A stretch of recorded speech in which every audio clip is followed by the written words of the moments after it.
Out here in the Umpqua National Forest, Rice Creek Trailhead, there are a lot of things growing in the winter here in Oregon. Things tend to grow year-round. Some things, like this salal right here, salal bushes and bracken fern. Salal actually produces very delicious berries in summertime. And this bracken fern right here for the bushcrafter is great, especially this dead, dry stuff. I think in Oregon this is considered a species that you don't really want to pick a whole lot because they don't like you picking it. This dead stuff though, like I said, for the bushcrafter, this is great if you gather it. Maybe you don't have a lot of insulation and you find yourself in a situation, survival situation. You're out here, again, less insulation than what you need. You can grab this stuff and pack it full, even if it's wet. I mean, that's not an ideal situation, but hey, you're in Oregon and the worst temperature you can think of if you are a survivalist is 32 degrees and raining. So that's basically what you get in Oregon. But you can take this stuff, you can pack your underneath of you. If you're laying down or sitting down, it's going to keep you off of that ground here that just sucks all of your warmth right out of you.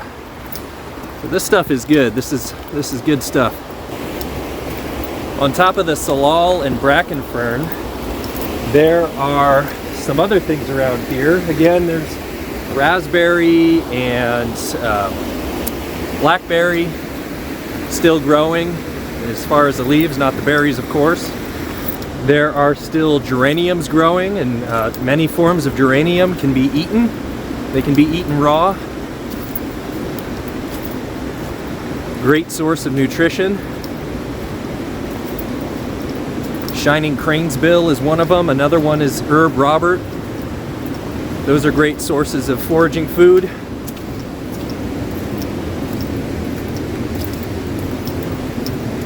There is chickweed growing.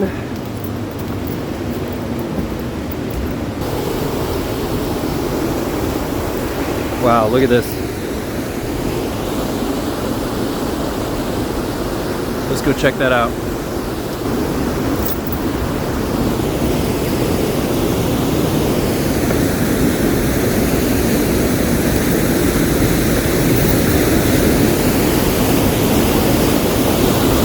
This is incredible.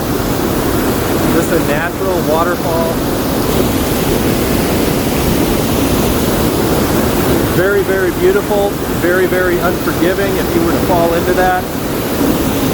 Now, off of this trailhead here in this national forest, this is where I spend a lot of my time doing my overnights.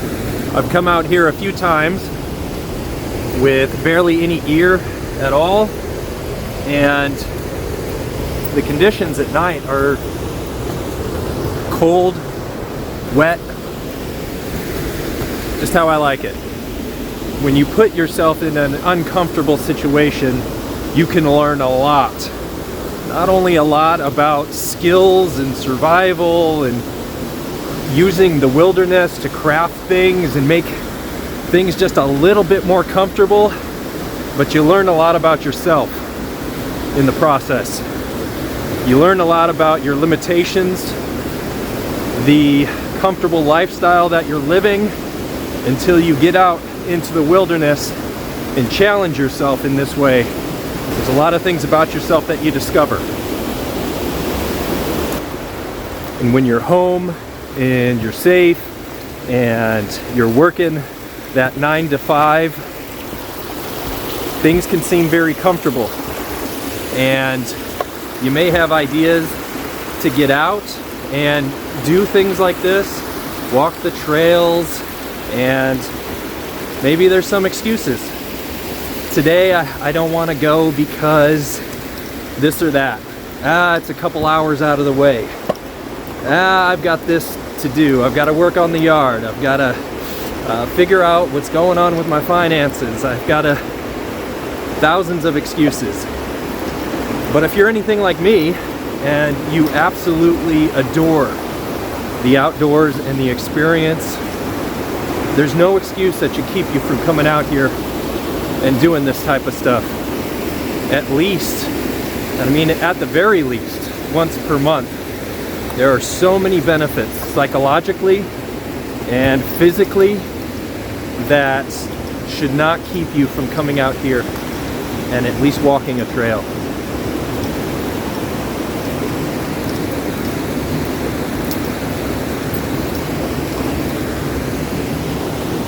Yay!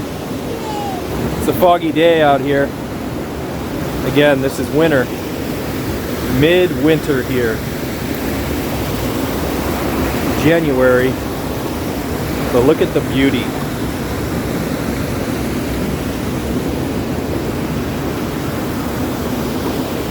Tend to feel so small in the grand scheme of things, but also very connected.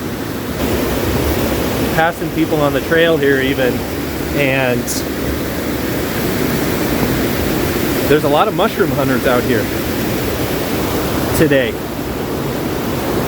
We pulled up to the site and didn't expect anybody to be out here because it's raining today, and well, the sky has kind of lit up now, but it's fun. You pass people, they're looking for mushrooms, some are finding mushrooms and positively identifying them. It's really kind of an incredible experience. Okay, some other things we got here. Well, we're looking at some strawberry, some wild strawberry. I am gonna pick the leaves here, but look at that. Some wild strawberry, that's the leaves, but it's still growing. And the last time I checked, you can eat strawberry leaves. So another great foraging food. Ooh. Okay, here's something else here. This is wonderful. We have some wood sorrel. A lot of people confuse wood sorrel with clover, mainly from depictions, cartoons, those types of things. And this one looks a little beat up, and it's right next to the trail here. So I may try to find a different one. Leave that one there. This one's got some, there we go. That one's got some water on it, so it looks a little cleaner. I try not to eat things so close to the trail, but in these videos, that's become a trend, so here we go. This is delicious. People say that this tastes lemony in some ways. I haven't really got that from this. It does have a bitter taste. To me, these taste more like a green apple. They do have that bitter kind of sour taste, but they do have that appley flavor as well. So these are great. These are fantastic as a foraging food, and pardon me as I indulge.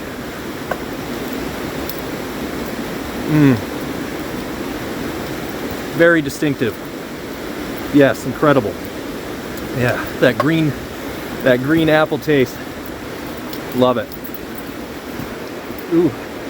And there's wood sorrel all over the place here.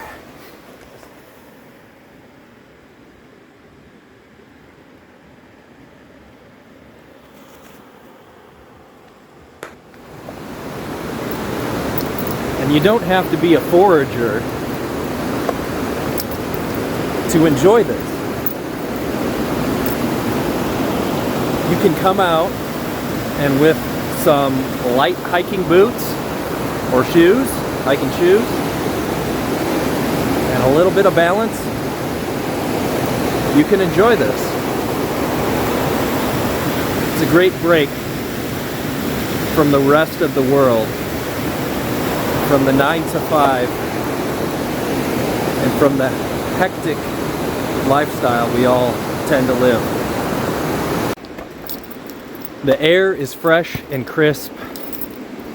The water is clear and beautiful. The sounds are soothing and relaxing. The blood is flowing, and the surrounding area is just breathtaking. There is also, if you're a forager, more than you could eat in delicious greens around here. And with the clear river close by,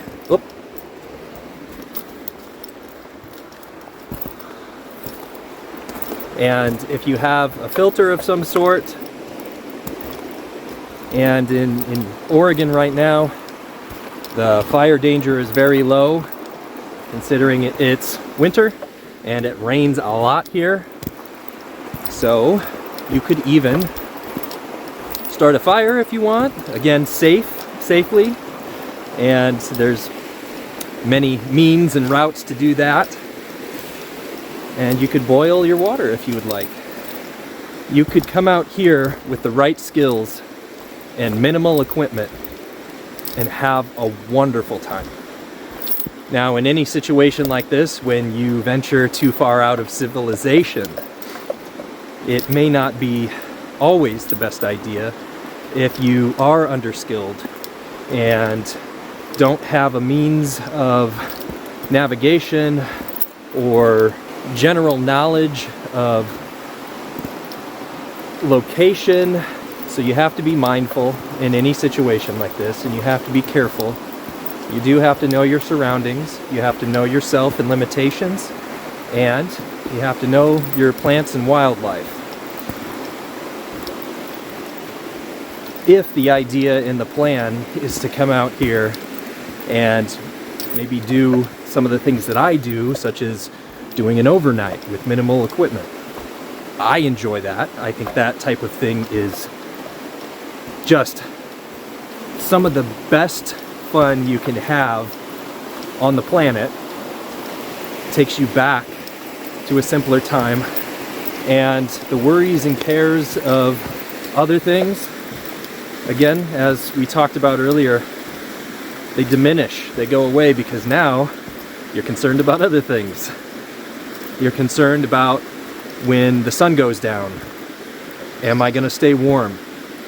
You're concerned about, do I have enough water, filtered water, in order to make this an enjoyable experience so I don't get thirsty tonight? Am I safe and under shelter so that I do stay warm and comfortable tonight? So the cares and worries of other things seem very small and shallow in comparison. And it really does take you back to a simpler time. Situational awareness is a very good thing, even on a trail that you're comfortable with or familiar with. There are many stories and situations where people are, even very qualified people, will come out on a regular old trail, a very well-known trail maybe even, and fall into some type of danger or crisis situation. And even if you do know your location and you do know your capabilities and limitations, anything can happen. And so other skills in situations like this are definitely important. Some of those skills that I'm talking about are crisis mitigation. So if you do find yourself in a situation where maybe you've fallen, somebody that you're with has fallen, and now medical attention is needed and absolutely necessary. In that respect, skills such as wilderness medicine and wilderness emergency first aid is important to know. Even slightly. So I'm talking about CPR, basic life support, how to, and a lot of people are not going to like this due to some of the flack that tourniquets have taken, especially recently, due to, again, people not having the skills to operate those properly. But tourniquets, having the skills and knowledge to operate a tourniquet properly will save somebody's life. And again, depending on the situation, usually in that situation it's extreme. So somebody is bleeding from maybe even a main artery, or they've been cut very deeply on one of their limbs. To apply direct pressure with a tourniquet can save somebody's life. And if you are properly trained in that, you could save your life or somebody else's. So on top of wilderness first aid, another thing that is extremely important, and this one I've done some research on and come to the discovery that this kills more people than even the lack of medical attention for a severe wound, and that is psychological. Psychological fortitude and psychological resilience. And that is something that is developed over time. That is not something that you can necessarily learn in a course. And again, that's why I come out here and do these types of things and put myself in these types of situations where I come to the limit sometimes, right to the limit. I like to get dropped off in places like this. And so, you know, there's not many outs when you're dropped off in a situation like this. If you drive yourself, you can always go back to your car and drive away. And I don't suggest doing that. I'm not telling anybody to do that. I'm just telling you what I do. Now, I do have technology. I've got things like this where, you know, I could send a text if I wanted to, or an emergency signal. So, oh, this is incredible. Look at this. Wow. And again, a relevant reason to mention a lot of this emergency stuff is because this is a big drop-off right here. Now, you're probably not able to see that on video, but that's a good 30 feet down, just straight wall right there into the water. And as you saw, there's rocks and very tough things to fall into if that does happen. And so ways to mitigate crisis is essential. Now, to go back to what I was talking about just a minute ago with technology, never, ever, ever depend on technology to get you out of any situation that you might find yourself in.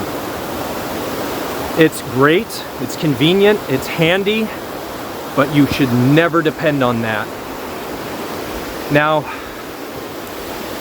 if you do go out into the wilderness for fun, like I do, and if it is a trail that you're comfortable with, again, there shouldn't be any reason that you would fall into trials and tribulations and turmoil.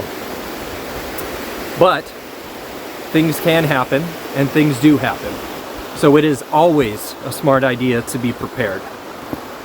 But what an adventure. And at times, life is worth living with a measure of risk.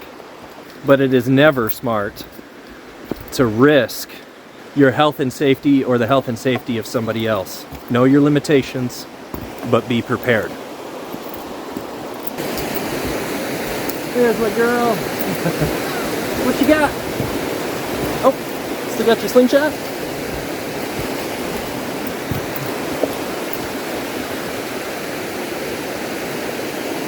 Say adventure.